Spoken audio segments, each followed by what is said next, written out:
नमस्कार, दिन भर की खबरों के साथ स्वामी न्यूज में आप सभी का स्वागत है। मैं हूं आपके साथ शालिनी मौर्य। आगे बढ़ने से पहले एक नजर डालते हैं अब तक की बड़ी सुर्खियों पे।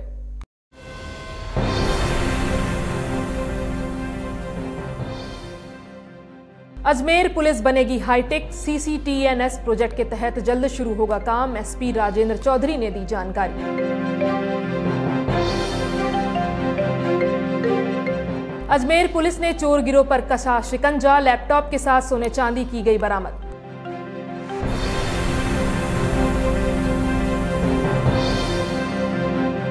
होटल के मालिक को बिना पहचान के विदेशी ठहराना पड़ा महंगा। पुलिस ने किया होटल के संचालक के खिलाफ मुकदमा दर्ज। CID जुटी जांच में।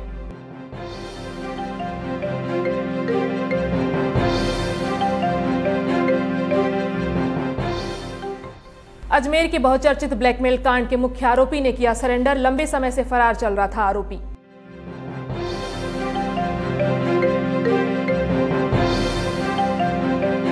और अब खबरें विस्तार से।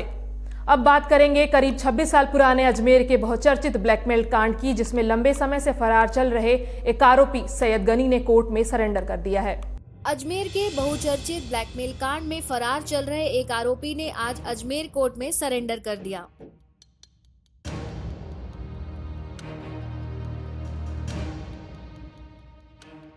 ये ब्लैकमेल कांड 1992 की घटना है। इसमें कई लड़कियों को ब्लैकमेल किया जाता था। उन लाचार लड़कियों से दुराचार करके कई गलत काम करवाए जाते थे। इस कांड में करीब 15 आरोपी थे, जिनमें से 10 आरोपियों को 1993 में आजीवन कारावास की सजा भी सुनाई गई थी। ये अजमेर का बहुचर्चित पुराना ब्लैकमेल कांड के नाम से फेमस एक क्रिमिनल केस है, जिसमें करीब 1992 के आसपास अजमेर की कई लड़कियों के साथ में बदफैली हुई थी, और जिसमें करीब 12 से 15 मुलजिमान थे, जिसमें से कुछ लोगों की ट्रायल, करीब 10 लोगों की ट्रायल तो 1992 के बाद में जो केस चला था उसमें कंप्लीट हो गई थी। उनको अजमेर से आजीवन कारावास की सज़ा हुई और हाई कोर्ट ने मेंटेन रखी और सुप्रीम कोर्ट ने उनको 10 साल तक की भुगताई पे छोड़ा। उसके बाद में 5 मुलजिम जो बाद में आए, नफीस चिश्ती और सलीम, नसीम उर्फ टार्जन और इकबाल भाटी और जमीर चिश्ती, इनकी ट्रायल अभी वर्तमान में चल रही है, जो कि 21 तारीख को पेशी पे है। इसी में कड़ी में एक सैयद गनी जो मुलजिम था, जो फरार चल रहा था, उसने अपने आप को आज सरेंडर किया और उससे भी कोर्ट ने न्यायिक अभिरक्षा में भेज दिया और कल पे उसकी जमानत कर दिया कि वो करीब 25-30 साल से फरार था। इसमें कुछ लड़कियों के साथ में अजमेर के जो लड़के थे, ये उनको ले जाते थे और उनको मजबूर करके और उनके साथ में बदफैली करते थे। ये उस किस्म का अपराध था जिसमें पुरानी ट्रायल लंबी चल रही है और अभी ट्रायल पेंडिंग है, और उसकी वजह से इसमें जो एविडेंस चल रही है, उस एविडेंस में लड़कियों की गवाहियाँ आनी हैं बाकी हैं। इसमें एक मुलजिम और फरार है, रेस्ट बाकी सब आ चुके हैं करीब करीब। आपको बता दें कि एक समय ये ब्लैकमेल कांड तमाम अखबारों की सुर्खियां बना हुआ था।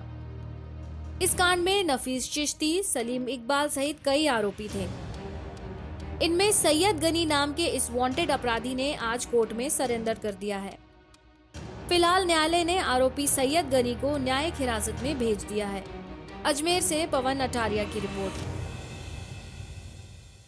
शहर में हो रही चोरी की वारदातों को अंजाम देने वाले चोर गिरोह के शातिरों पर पुलिस ने शिकंजा कस लिया है। साथ ही पुलिस पूछताछ में जुट गई है। इस पूछताछ में कई बड़ी चोरी की वारदातों के खुलासा होने की संभावना जताई जा रही है।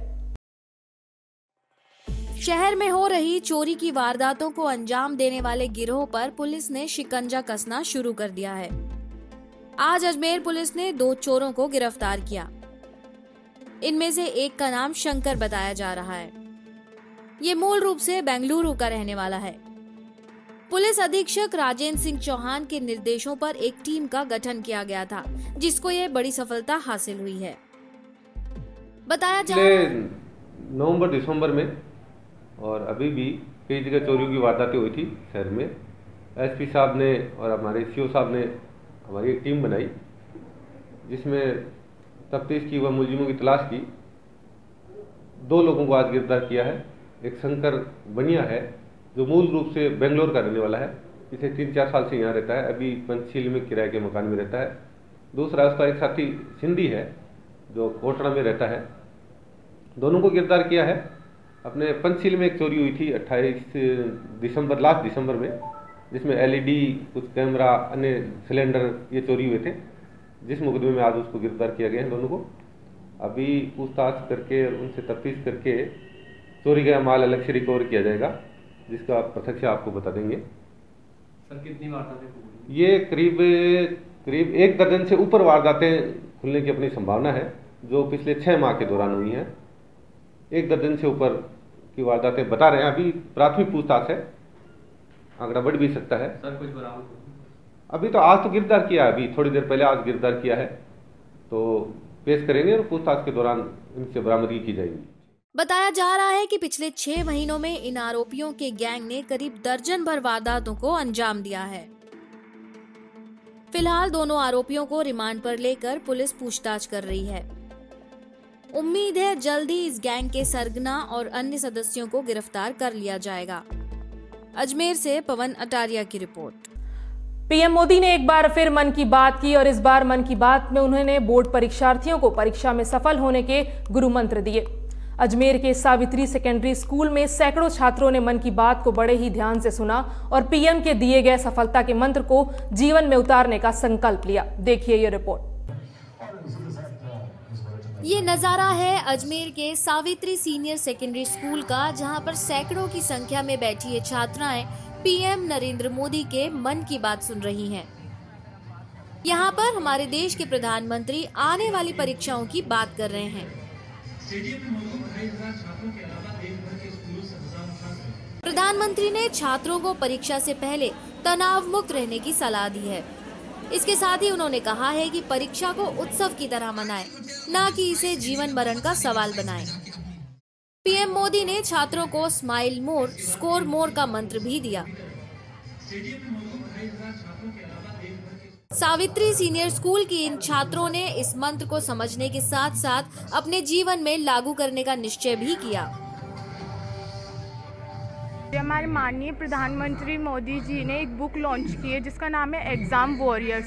उस बुक का नाम ही है कि एग्ज़ाम एक वॉरियर, योद्धा की तरह, जैसे एक योद्धा रण क्षेत्र में कभी भी तैयार रहता है एक लड़ाई के लिए, वैसे ही आप भी एग्ज़ाम के लिए वैसे ही तैयार रहो। हर दिन ऐसे मेहनत करो जैसे आपको आज ही एग्ज़ाम देना। अगर आप साल भर ऐसे ही मेहनत करते हो कि आपको एग्ज़ाम देना है, तो मैं नहीं सोचती कि आपको लास्ट टाइम पे ऐसे कोई टेंशन वगैरह होगी।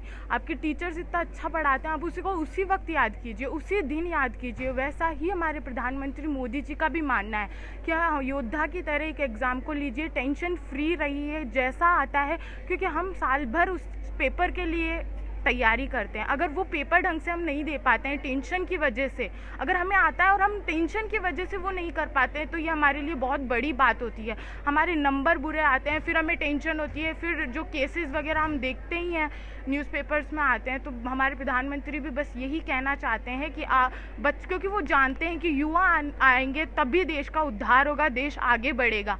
इसलिए वो चाहते हैं कि युवाओं के माध्यम से वो अपनी बात को सबके सामने लाएं। प्रधानमंत्री ने कुछ दिन पहले ही छात्रों के लिए एग्जाम वॉरियर नामक किताब लिखी है। इसमें उन्होंने परीक्षा के लिए 25 मंत्र बताए हैं। इससे छात्र छात्राओं का हौसला बढ़ेगा। इस किताब में पीएम मोदी ने ये संदेश दिया है कि परीक्षा कोई हवा नहीं है, इससे डरने की बिल्कुल भी जरूरत नहीं है।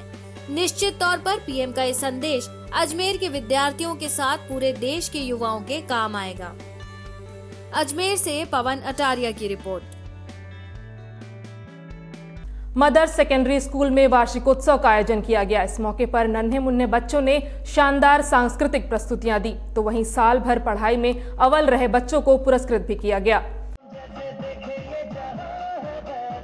मदर्स सेकेंडरी स्कूल के वार्षिकोत्सव में बच्चों की सांस्कृतिक प्रस्तुतियों ने सबका मन मोह लिया। स्कूली बच्चों को पढ़ाई में शानदार प्रदर्शन के लिए पुरस्कार भी दिए गए। बोर्ड परीक्षा में सर्वाधिक अंक पाने वाली छात्राओं को गार्गी पुरस्कार से सम्मानित किया गया। कार्यक्रम में मुख्य अतिथि उप जिला शिक्षक अधिकारी नरेंद्र सिंह के साथ पार्षद विजय सिंह गहलोत और शहर के तमाम गण्यमान्य लोगों ने हिस्सा लिया। दर्शकों ने भी इस भव्य वार्षिक उत्सव में इन ओजस्वी बच्चों के लिए तालियां बजाकर अपनी उपस्थिति दर्ज कराई। अजमेर से पवन अटारिया की रिपोर्ट। अभी वक्त है एक ब्रेक का। ब्रेक के बाद आपको बताएंगे कि विधानसभा चुनाव के लिए इलेक्शन कमीशन ने कैसे कस ली है कमर।